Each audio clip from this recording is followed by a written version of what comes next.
രാജ്യത്ത് കൊറോണ വ്യാപനം ശക്തമാകുന്നു. വിവിധ സംസ്ഥാനങ്ങളിലായി ആക്റ്റീവ് കേസുകളുടെ എണ്ണം 1000 കവിഞ്ഞു. കേരളം, മഹാരാഷ്ട്ര, ഡൽഹി എന്നീ സംസ്ഥാനങ്ങളിലാണ് വ്യാപനം കൂടുതൽ.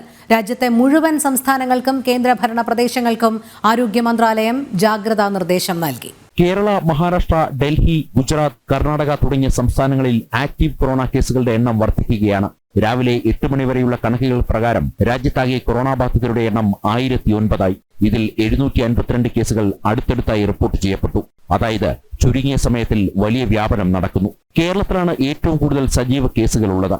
430 പേരിൽ കൊറോണ സ്ഥിരീകരിച്ചു. മഹാരാഷ്ട്രയിൽ 209, ഡൽഹിയിൽ 104, കർണാടകയിൽ 47 എന്നിങ്ങനെയാണ് കേസുകൾ. ആൻഡമാൻ നിക്കോബാർ, അരുണാചൽ പ്രദേശ്, അസം, ബീഹാർ, ഹിമാചൽ പ്രദേശ്, ജമ്മു കശ്മീർ തുടങ്ങി ചില സംസ്ഥാനങ്ങളിൽ നിലവിൽ സജീവ കേസുകളൊന്നും റിപ്പോർട്ട് ചെയ്തിട്ടില്ല. കഴിഞ്ഞ ദിവസം മഹാരാഷ്ട്രയിൽ 21 വയസ്സുള്ള പെൺകുട്ടി കൊറോണ ബാധിച്ച് മരിച്ചിരുന്നു. രാജ്യവ്യാപകമായി കൊറോണ പടരുന്ന പശ്ചാത്തലത്തിൽ കേന്ദ്ര ആരോഗ്യ മന്ത്രാലയം സെക്രട്ടറി പുണ്യ സലീല ശ്രീവാസ്തവ കേരള, തമിഴ്നാട്, കർണാടക, മഹാരാഷ്ട്ര എന്നീ സംസ്ഥാനങ്ങളിലെ ആരോഗ്യ സെക്രട്ടറിമാരുമായി പ്രത്യേക യോഗം ചേർന്ന് സ്ഥിതി വിലയിരുത്തി.